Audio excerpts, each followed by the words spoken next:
As fall breaks out in Canada, I'm reminded of all the beauty, innocence, and gun-free fun available from our neighbors to the north.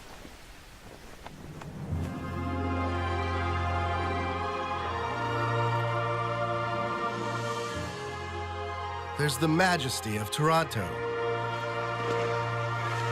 vast hockey rinks, spectacular batches of poutine, and gallons of maple syrup that you can chug openly and guilt-free, for this maple syrup is pure and nourishing.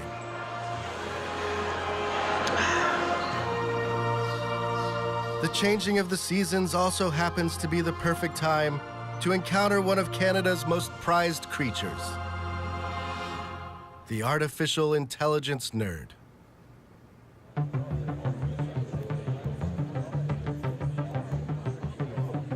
Not too long ago, these beings were rare and hidden away in university dungeons. But today, they flourish. They primp with instinctual grace. They wave their hands impressively to assert their intellectual dominance. They carb load like overpaid professional athletes. And this makes some sense, because they're among the best paid professionals in the world. Together, these creatures did something truly remarkable. Without anyone paying much notice, they gave birth to an AI revolution. They turned Canada, yes, Canada, into one of the great AI superpowers. This is the story of how all this came to be. It's the story of one nation's quest to teach computers to think like humans. It's the story of what this science experiment will mean for all our lives and for the future of the human species. So if you're a human, or something trying to imitate one, you'll want to pay attention.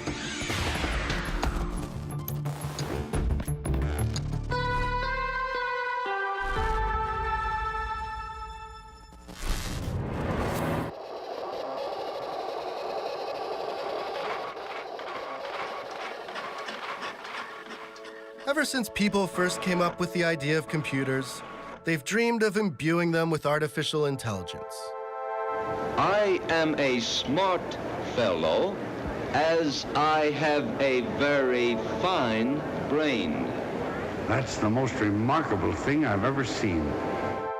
AI is just a computer that is able to mimic or simulate human thought or human behavior. Within that, there's a subset called machine learning that's now the underpinning of what is most exciting about AI. By allowing computers to learn how to solve problems on their own, machine learning has made a series of breakthroughs that once seemed nearly impossible. It's the reason computers can understand your voice, spot a friend's face in a photo, and steer a car. And it's the reason people are actively talking about the arrival of human-like AI, and whether that would be a good thing or a horrific end-of-days thing. Many people made this moment possible, but one figure towers above the rest. I've come to the University of Toronto to see the man they call the godfather of modern artificial intelligence, Geoff Hinton.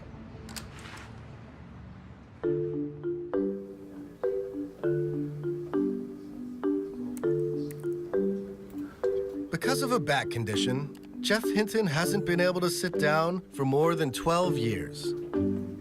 I hate standing. I'd much rather sit down, but if I sit down, I have a disc that comes out. So, Okay. Well, at least now standing desks are fashionable. And yeah, but I was ahead. I was standing when they weren't fashionable. Since he can't sit in a car or on a bus, Hinton walks everywhere.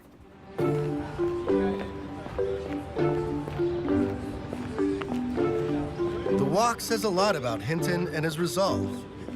For nearly 40 years, Hinton has been trying to get computers to learn like people do, a quest almost everyone thought was crazy or at least hopeless, right up until the moment it revolutionized the field.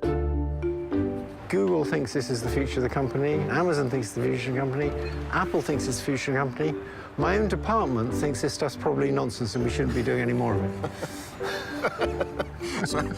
So I talked everybody into it except my own department. You obviously grew up in the UK, and you had this very prestigious family full of famous mathematicians and economists. And I was curious what it was like for you. Yeah, there was a lot of pressure. I think by the time I was about 7, I realized I was going to have to get a PhD. Did you rebel against that, or you went along with it? I dropped out every so often. Yeah. I became a carpenter for a while. Chef Hinton, pretty early on, became obsessed with this idea of figuring out how the mind works. He started off getting into physiology, the anatomy of how the brain worked. Then he got into psychology. And then finally, he settled on more of a computer science approach to modeling the brain and got into artificial intelligence. My feeling is, if you want to understand a really complicated device, like a brain, you should build one. I mean, you could look at cars and you could think you could understand cars. When you try and build a car, you suddenly discover that there's this stuff that has to go under the hood, otherwise it doesn't work. Yeah. As Jeff was starting to think about these ideas, he got inspired by some AI researchers across the pond. Specifically this guy, Frank Rosenblatt. Rosenblatt, in the late 1950s, developed what he called a perceptron, and it was a neural network, a computing system that would mimic the brain. The basic idea is a collection of small units called neurons. These are little computing units, but they're actually modeled on the way that the human brain does its computation. They take incoming data like we do from our senses, and they actually learn, so the neural net can learn to make decisions over time. Rosenblatt's hope was that you could feed a neural network a bunch of data, like pictures of men and women, and it would eventually learn how to tell them apart, just like humans do. There was just one problem. It didn't work very well. Rosenblatt, his neural network was a single layer of neurons, and it was limited in what it could do, extremely limited. And a colleague of his wrote a book in the late 60s that showed these limitations. And it kind of put the whole area of research into a deep freeze for a good 10 years. No one wanted to work in this area. They were sure it would never work. Well, almost no one. It was just obvious to me that it was the right way to go. The brain's a big neural network, and so it has to be that stuff like this can work because it works in our brains. There's just never any doubt about that. Now, what do you think it was inside of you that kept you wanting to pursue this when everyone else was giving up, just that you thought it was the right direction to go? Know that everyone else was wrong. Okay. Hinton decides he's got an idea of how these neural nets might work, and he's going to pursue it no matter what. For a little while, he's bouncing around research institutions in the US. He kind of gets fed up that most of them are funded by the Defense Department, and he starts looking for somewhere else he can go. I didn't want to take Defense Department money. I sort of didn't like the idea that this stuff was going to be used for purposes that I didn't think were good. He suddenly hears that Canada might be interested in funding artificial intelligence. And that was very attractive, that I could go off to this civilized town and just get on with it. So I came to the University of Toronto. And then in the mid-'80s, we discovered how to make more complicated neural nets so they could solve those problems that the simple ones couldn't solve. He and his collaborators developed a multi-layer neural network, a deep neural network. And this started to work in a lot of ways.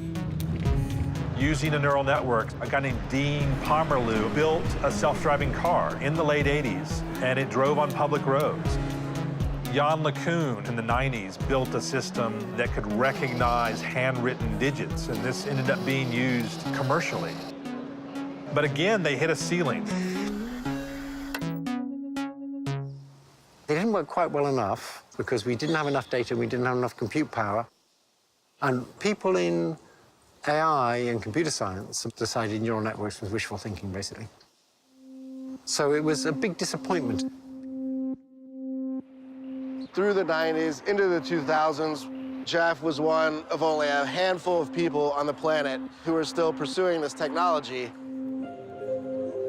He would show up at academic conferences and be banished to the back rooms. He was treated as really like a pariah.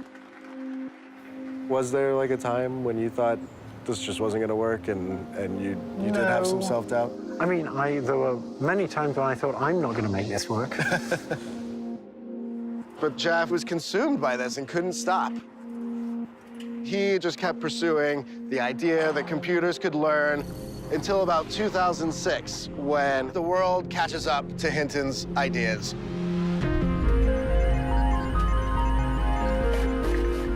Computers were now a lot faster. And now it's behaving like I thought it would behave in the mid-'80s. It's solving everything. The arrival of super-fast chips and the massive amounts of data produced on the internet gave Hinton's algorithms a magical boost. Suddenly, computers could identify what was in an image. Then, they could recognize speech and translate from one language to another. By 2012, words like neural nets and machine learning were popping up on the front page of the New York Times. You have to go all these years, and then all of a sudden, you know, in this span of a few months, it just takes off. Did it finally feel like, aha, you know, the world has finally come to my vision? It was sort of a relief that people finally came to their senses.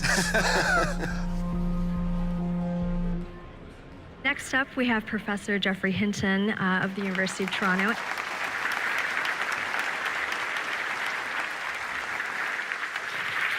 Thank you.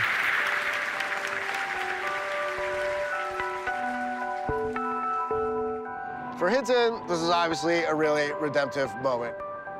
Now he's basically a technology celebrity. And for Canada, it's the country's moment as well.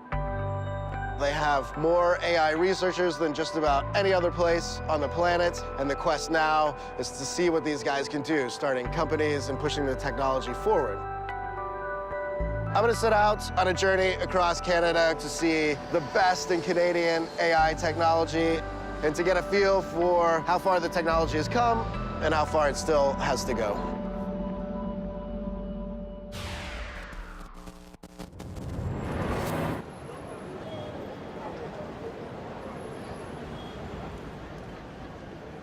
Here is a city that gets right at the central tension of modern life and the unfolding AI revolution. It's Montreal, a place filled with beauty and old-world charms that asks you to move slowly through its streets and to chill for a while, reflect, and think deep thoughts.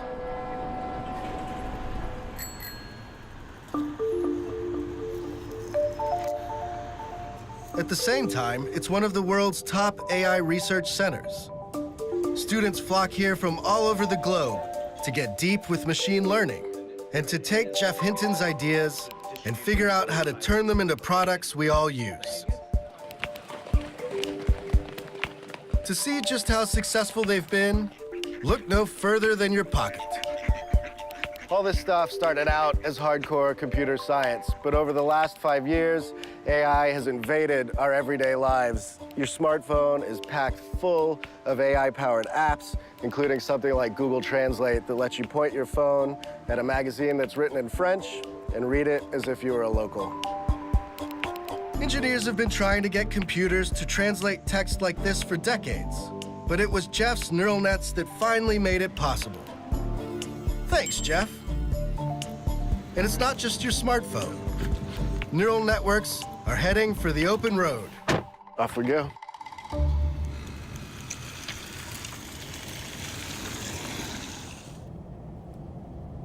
Meet my friend Stefan, the head of Montreal's Tesla fan club. I'm driving a Tesla for a little bit more than 4 years and a half. Do you have people asking you for rides all the time? Yes, all the time. Without... Maybe that's because of his fancy pants autopilot, Tesla's semi-autonomous driving system that kicks in when road conditions are right. So that's it. Autopilot's on. Yes, and it's driving by itself. So we need to pay attention that we don't have to drive. Yeah, it's crazy.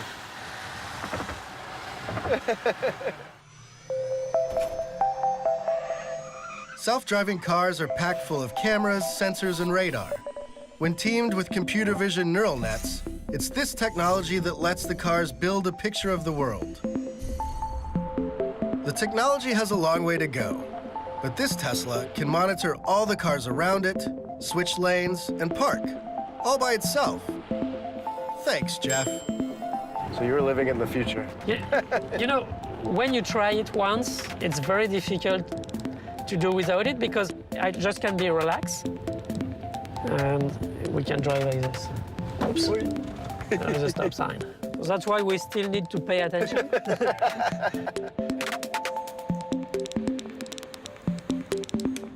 Back on the sidewalk, I tap those neural nets again.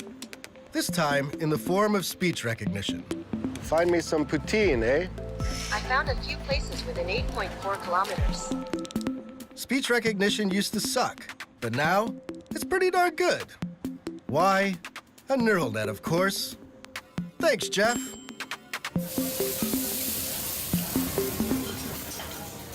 The Google brain sent me here for an artery-hardening affair with poutine.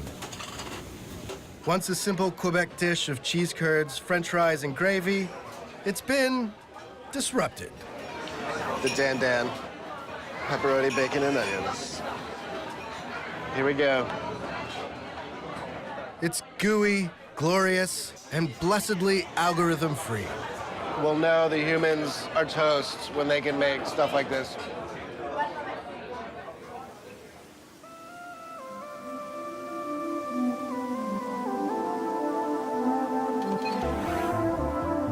A big part of Hinton's legacy lies beyond these examples of AI in the world. He's also inspired a legion of disciples spreading the good word of neural nets.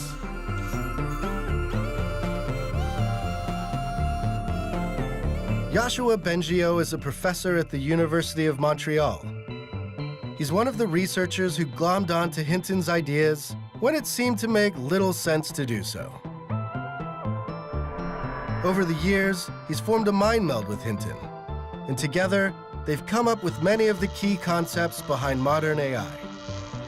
You guys worked on this stuff through the 80s, 90s, the 2000s, and then it just seemed like this totally went from computer science and research to we see it everywhere in our lives. Are even you surprised what's happened the last 5 years that it really is like sitting on all our phones? And the rate at which the progress and the industrial products have been coming out is totally something we didn't expect.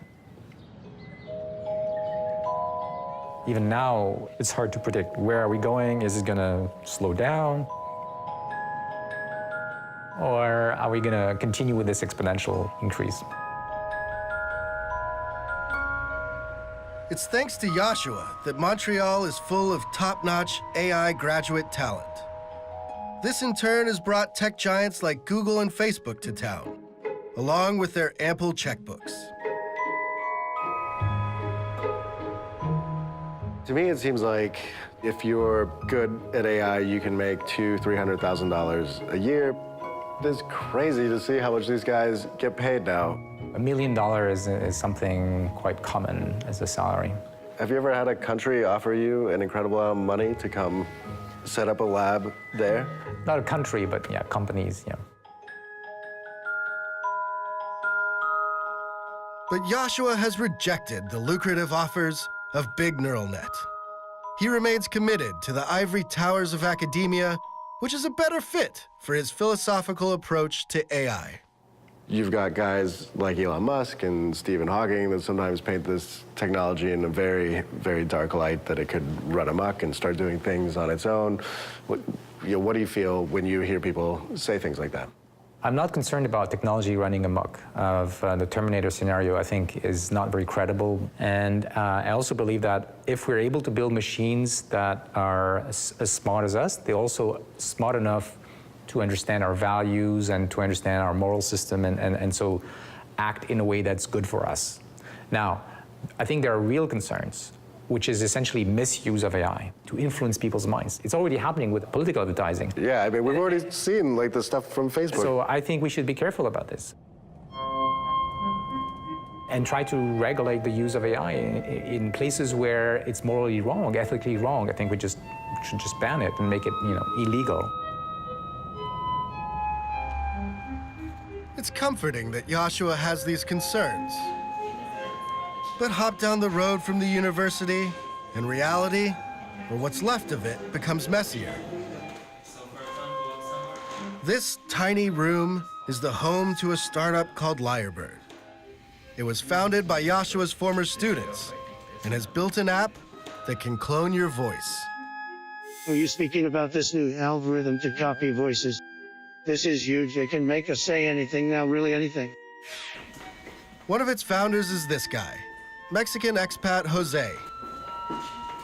He taught me the art of the clone. So you will need to record yourself for a few minutes of audio. Thousands of letters danced across the amateur author's screen. When you start to eat like this, something is the matter. You guys better quit politics and take in washing. I don't know where that one came from. Okay, so create my digital voice now. Creating your digital voice takes at least 1 minute. 1 minute? My God. Yeah, so before, to create some artificial voice of someone, you would need to record yourself for at least 8 hours. Test your voice. All right, so now I get to type something. Yeah, so the moment of the truth. Okay. Once Lyrebird's AI has worked its magic, after I'm done typing, Oh, gotta spell better. any words I put into the app can be played back in my digital voice. And here's the crazy thing. Even words I never actually said in the first place. Artificial intelligence technology seems to be advancing very quickly. Should we be afraid? I mean, I can definitely hear my voice in there. That's really interesting. I just picked those words at random, and I definitely did not say some of them, and it's like flawless in being able to sort of pick from just about any word and manufacture it. Hello World is the best show I have ever seen. This technology seems sweet, but lends itself to all manner of trickery. I've popped back to my hotel to test out the Lyrebird technology a little bit, and you can see some really obvious ways that this could be abused. This is fake Donald Trump talking. The United States is considering, in addition to other options, stopping all trade with any country doing business with North Korea. And then you could picture somebody taking over your voice and creating some mayhem in your personal life. Now, to really put my computer voice to the test, I am going to call my dear, sweet mother and see if she recognizes me.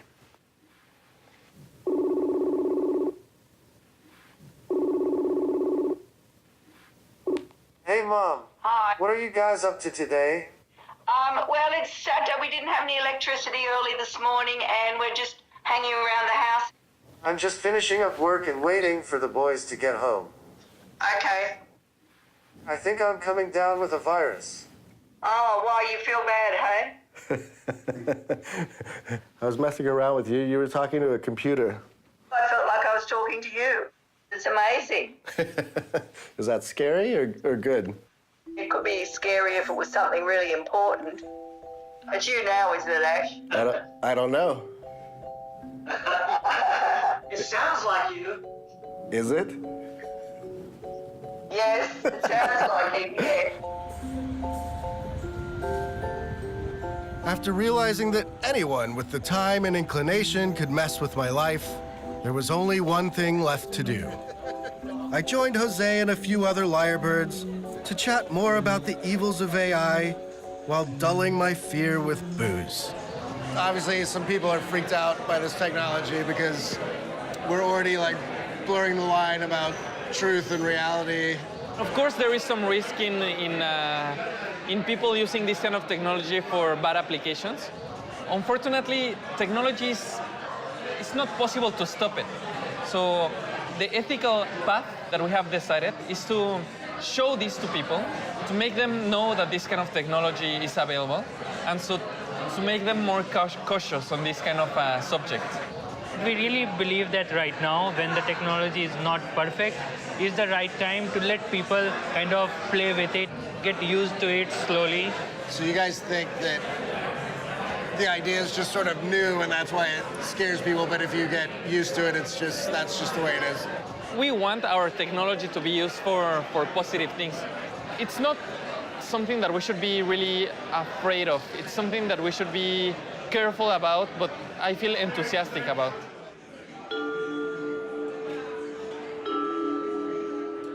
It's nice to be enthusiastic. It's also nice to meditate on the consequences of your inventions, instead of turning our souls over to chance and blind luck. But it is kind of cool to be a cynical bastard in my new artisanal computer voice. Welcome, Russian friends, to our huge, wonderful, and very pure lections.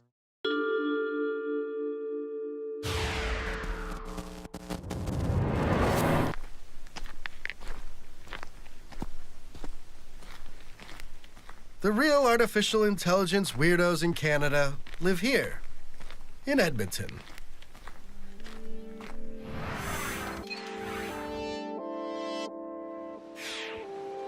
This is a large, but very, very cold and very, very flat city that is more or less in the middle of nowhere. It's the kind of place that has a giant butter vault to help people survive the lean winter months. Canadians like to put the best possible spin on how these conditions bring out interesting traits in people. Ask anyone, like this guy from the Edmonton Tourist Center. Well, Edmonton's one of those cities that isn't, automatically listed in the top cities in Canada in terms of size or scale or notice even, but it's always had a really neat quality to it of that Western independent spirit that you see very much in Alberta in general, combined with a conscience and a thoughtfulness. Over at the University of Alberta, some of the most far-out AI research in the world is taking place. The man I'm here to see is the university's very own AI godfather, Rich Sutton. Rich is considered one of the great revolutionary thinkers in AI. You are not Canadian? I am Canadian. You are, but not by birth? No, I was born in the U.S., but now I'm just Canadian. Okay. And what brought you to Canada? The politics. I wanted to get away from difficult times in the United States. The United States was invading other countries in 2003 when I came here, and I didn't care for all that. Sutton entered the field of AI in the mid-'80s. And like Jeff Hinton and Yoshua Bengio, he was a big believer in neural networks. But Sutton has a different idea about how to further the technology. Unlike Hinton's method of feeding neural networks reams and reams of data and telling them what to do, Sutton wants them to learn more naturally, from experience, an approach called reinforcement learning. With reinforcement learning, it's like what animals do and what people do. You try several things. The things that work best, you keep doing those, and things that don't work out so well, you stop doing them. And how do you teach a computer all you need is a sense. The computer has to have a sense of what's good and what's bad. And so you give it a special signal called the reward. If the reward is high, that means it's good. If the reward is low, that means it's bad.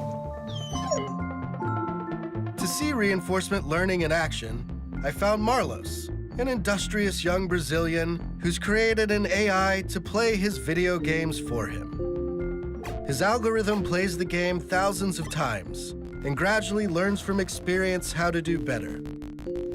So the goal of this game is that you are this yellow blob, and what you have to do is that you have to get as many potions as you can while avoiding harpies.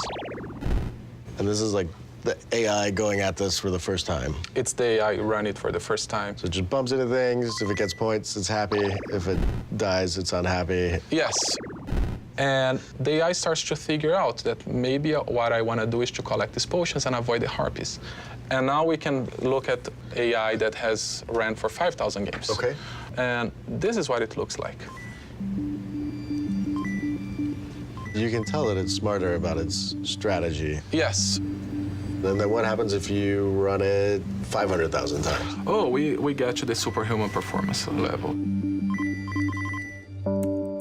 Though notching a high score is the noblest of pursuits, reinforcement learning has turned out to have all kinds of other applications.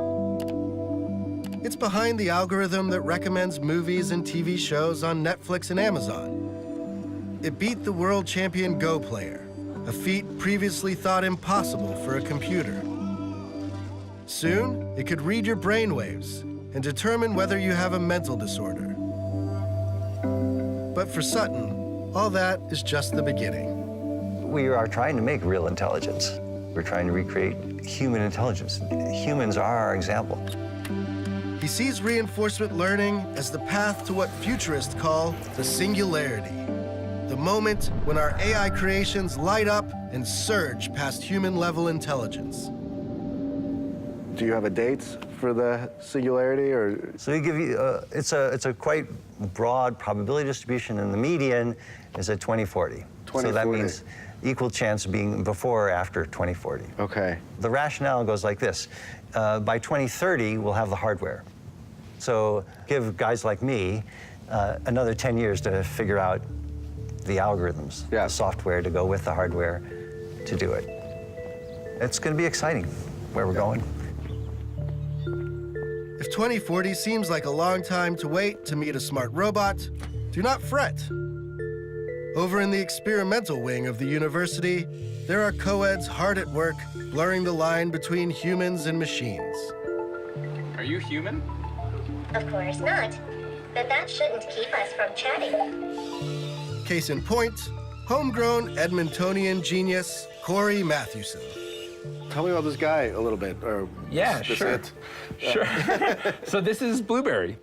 On Blueberry, I've deployed the improv system. So there's an artificial improv system running on Blueberry right now. Yes, that's right. Corey does improv comedy with a robot. I've been doing improv longer than I've been doing computing science. I've been doing it for 12 years, and I thought, you know, there's no more natural convergence than taking some of these state-of-the-art systems and putting them up on stage. One day we'll make it to the moon if this planet is not to be our last. It is the sky and the moon of the universe, the sun, the sun. The sun. The sky, the moon, and the universe! The sun! The sun! The sky, the moon! I keep thinking it's like a ventriloquist sort of. This is like a new age. That's a really good way to put it, yeah.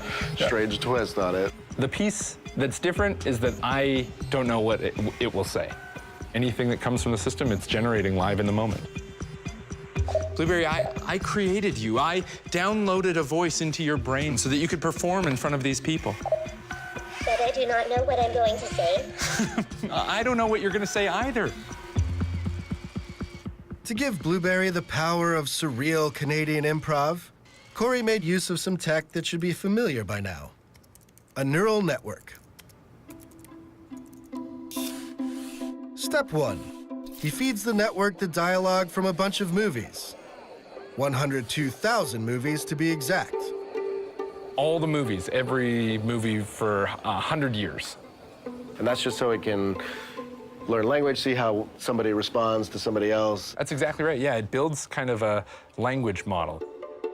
Step 2, he uses reinforcement learning to train the network, rewarding it when it makes sense and punishing it when it spits out gibberish. Time to put this wannabe kid in the hall to the test. There we go. Start improvising. Okay, campers, we're gonna get ready for a real baseball game. Grab your gloves and grab your baseball bats and let's get out there. Especially you, Franklin. Of course, I will not be much longer. Okay, well, why aren't you ready for the match? I do not have any more good news if I were your boyfriend. Okay, come on, Franklin. You know how I feel about you, but you gotta keep your head in the game right now. You will see if you do not stop here when you go, what have you done? He's threatening you. I know. I'll teach you what the character of your team is going to do with you. Oh, Jesus, put down the bat, Franklin. What are you doing? You have nothing to hide, that's all. I've got nothing to hide. Look, this is all I am. Okay, end it there. That's great, That's man. sort of how it works. Obviously, some of the responses are a little bit weird, but then it's really funny, because then as you're going along, it did hit a couple things perfectly, and then it's like, yeah. I mean, it's extra hilarious, because now, of course, yeah. now it's going. Blueberry may not be ready for its second city audition just yet. But Corey has a higher purpose, making AI relatable. Oh, it's gonna move, it's gonna move, it's gonna move. Holy crap. There is a fear in society of AI. So we are kind of humanizing this AI. We're taking it down a peg. We're saying, don't be afraid of this tech. Look at how cute it is. Look at how kind of naive it is. Yeah. You've done it again, Blueberry. Yes. Isn't there a flip side to that, though? Then you make it cute, and then people start to accept it, and you know, then we wake up. I mean, I don't think that will happen in my time. The singularity may be near, or it may be not so near. But if the inhabitants of this oddly beautiful place keep pushing the technology, they just might create something alarmingly human-like one day. For Rich Sutton, it's not a question of whether we'll get there, but whether we'll be able to accept our mechanized brethren. Our society will be challenged.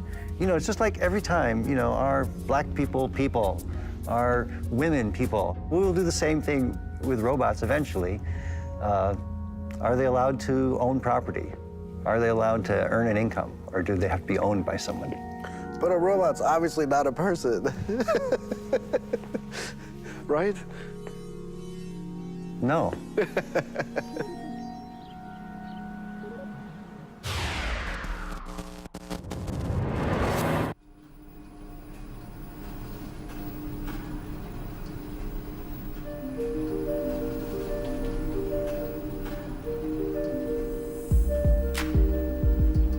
For my last stop, I returned to Toronto, home to 2.8 million people, one very tall tower, and of course, the Godfather himself. Inside the system, there's lots of little processors which are a little bit like brain cells. They work a little He may be an import, but Jeff Hinton has done something truly exceptional for Toronto. He's turned this city into an AI mecca, where AI conferences like this one seem to take place daily. And where young minds come to show off their ideas. Canada, if we're being honest, doesn't usually seem that intimidating. But thanks to Jeff, it's got nothing less than world domination in mind.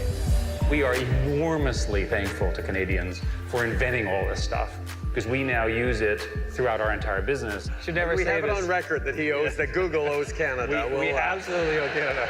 That was a mistake. The tech industry is full of people who adore AI. And then also some famous types like Elon Musk and Stephen Hawking, who said, well, that AI might be the end of us. To consider such dystopia in the proper light, I've come to Toronto's geekiest bar. Hello, George. To encase myself in this steel container with George Dvorsky. He's a writer for Gizmodo and an AI philosopher. Well, since we're in the apocalyptic bar, what is the con case around AI? What's the nastiest scenario that everybody's worried about? Unfortunately, there's no shortage of nasty scenarios, and I think this is what makes artificial intelligence such a scary thing, is all the different ways that it can go wrong. It can be everything from an accident, you know, where we just didn't think it through. We gave a very powerful computer instructions to do something. We thought we explained it articulately. We thought we gave it a concrete goal, and it completely took a different path than we thought it would, in such a way that it actually caused some great damage. And I'm sure you've heard the old paperclip example, where you're a paperclip manufacturer and you say, hey, we need lots of paperclips. And because the artificial intelligence has so much reach and so much power, it actually starts to go about converting all of the matter and all the molecules on the planet into paperclips. Before you know it, we've now converted the entire cosmos into paperclips. It's a crazy scenario, but it's an illustrative scenario. We can't be dismissive of the perils. I think that's exceptionally dangerous. And I don't think it's too early to start raising the alarm bells about it. Being turned into Clippy sounds awful. But fear not. We'll have years to ease into that sort of suffering as AI steadily plucks off one job after another. The first to go, of course, will likely be the always screwed factory workers. Which brings us to Suzanne Gildert, a budding AI overlord and founder of robotics startup Kindred AI.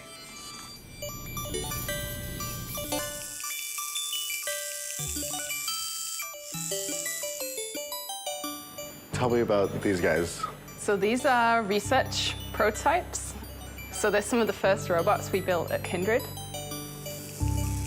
We tend to work with small robots. It's a bit like if you imagine a child growing up and it breaks a lot of things. Now imagine if the child was 6 feet tall when it had the brain of a 6-month-old. It would be terribly dangerous. How many of these robots have ever slapped you? I have been hit in the face by robots a couple of times. And is that like, Suzanne seems nice enough. She makes exotic digital art. And she loves cats to the point where she's built a robotic fleet of them for the office. This one, I believe, is called Pinkfoot. It's a quadruped robot loosely based on a cat anatomy, although it's not a very highly faithful representation yet. And then when you were growing up, you would build things as well? Yeah, that's correct, yeah. So I was really enthralled by electronics at an early age. I guess most little girls would be looking at trays of beads and things, and I was looking at trays of like resistors and capacitors and little components, but having the same kind of reaction to them. But don't be fooled by the hobby electronics and the cute catbots. Suzanne is a keen businesswoman. And Kindred has recently embarked on its first commercial venture. What's going on here is we have a bank of robots that are learning. So they are continuously running, picking up objects. And these would run all day? All day, all night.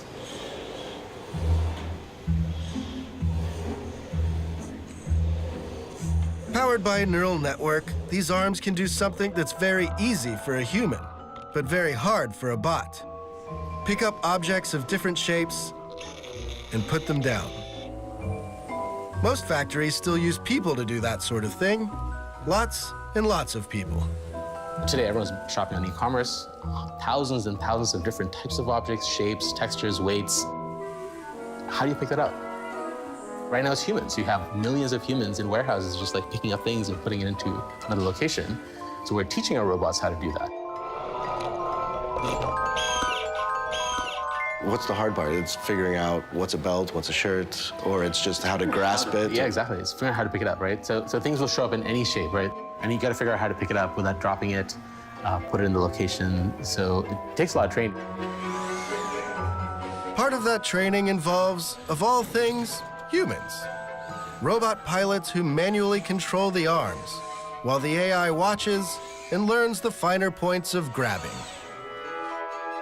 All right, man, teach me how to use this thing. Have a seat.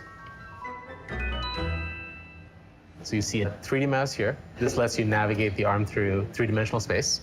So imagine you're holding the arm in that left hand and you're just moving it around. Move it slowly and gently. There you go. Trying to get the Oreos. I gotta go up. Oh shoot, I went too far up. I want these Oreos. Oh! You killed the You lose. Come back to me, arm. There. Success. It's like being at an arcade. Basically. But you actually get to win something. Exactly. Just down the hall, Kindred keeps a room full of pilots doing the same thing as me. Only these guys are actually competent. They're remotely overseeing some arms in a Gap factory 1,000 miles away in Tennessee. How long have you been a robot pilot? Just over a month, actually. I've only been here 5 weeks. What was the training process like? Almost like playing a video game. It's like a shirt gone? That's a backpack. That's a backpack, okay. Somebody's undies. Oh, there it goes. Yeah. One shirt at a time.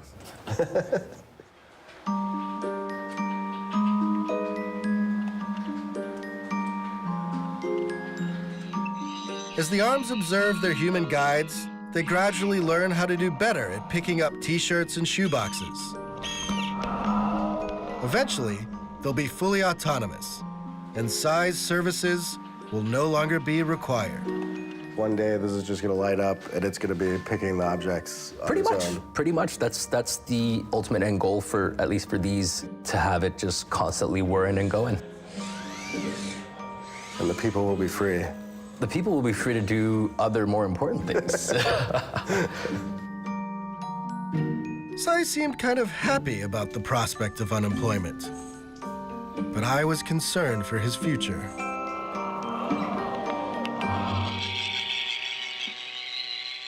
Isn't there something grim about the human training there? And Yeah, it's not good to take people's jobs away, but this kind of technology coming into the workforce should make us start thinking about how we're going to pay people in the future, because AI is not just going to automate, manual labor jobs. It's going to automate things like doctors and lawyers and accountants very soon. So I think there's going to be issues. There's going to be a lot of disruption when these things come online. Suzanne is a realist, but she's also an optimist. In her vision of the future, robots won't be mindless competitors to humanity. They'll be full-fledged citizens like the rest of us. one of the crazy ideas I've seen you talk about was you've got a robot and it's working in a factory and then it's got to go, maybe it gets paid a wage and it goes to buy lithium-ion batteries to keep it going. Why would that have to happen? I mean, through having a physical body, they will have a lot of physical needs, just like we have. You might have to go to the repair shop to get like a motor looked at or something like that, and they'll have to pay someone to do that. I think they'll just be contributing to our economy in the same way we do. And if they have brains like us, they'll want to explore new things they've never seen before. They'll want to learn things. They'll want to perhaps rest so that their mind has time to consolidate all this new information. I keep trying to picture it in my head, though. So this is the robot worker. Does he go home and sit on the couch and watch TV after work? And he's... I don't see why not. I'd probably watch cat videos like the rest of us. I mean, when you... It's hard to tell sometimes if Suzanne is laughing with us or at us. But she's not alone in her cautious optimism for the future. I think there's always a sense that, technology can be either used for good or used for bad. I'm reassured that Canada is part of it in terms of trying to set us on the right path. On the whole, being responsible and thoughtful about the power we're gaining by research and learning is the right trend line. And I don't think AI is automatically doomed to some dystopian outcome.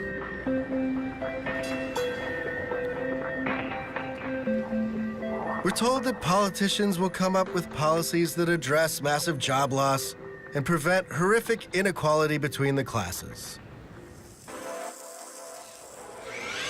And we're told that these guys will take so long to become human-like that we need not be afraid for a while. The truth, though, is that we're turning ourselves over to the unknown here. So, fingers crossed. Eventually, I think we will become the AIs. We will become the intelligent machines. We will understand how things can be smart, and we can deliberately create them. So you might think of it as making a new generation, new kinds of people.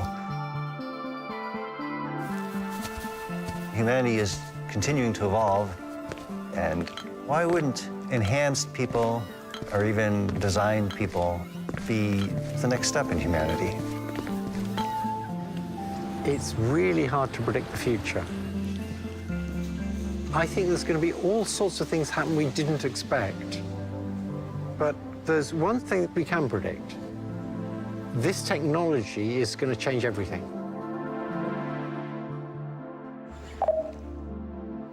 Goodbye. Goodbye. Goodbye. Goodbye.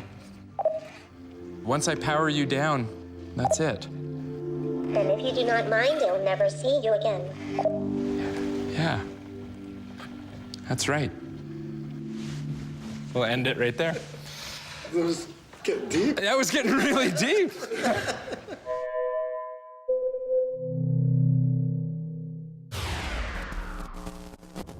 Thanks for watching, and if you want to see more Hello World, click on the link to subscribe.